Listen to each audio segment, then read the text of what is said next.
அநாதை நான் ஆதரிப்பாயம்மா, அகிலாண்ட நாயகியே ஆதிபராசக்தி நீயே.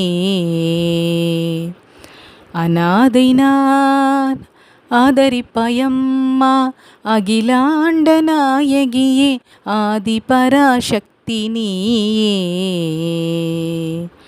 அநாதை நான் ஆதரிப்பாயம்மா, தாயுமுண்டு தந்தையுண்டு பந்தமுண்டு பாசமுண்டு, யாரிருந்தும் என்ன பயன் தாயே உன் அருளில்லையே. தாயுமுண்டு தந்தையுண்டு பந்தமுண்டு பாசமுண்டு, யாரிருந்தும் என்ன பயன் தாயே உன் அருளில்லையே. சேயாக ஏற்றிடுவாய் சேவடி தொழுது நின்றேன், தாய் சேயை அணைப்பது போல் அரவணைத்து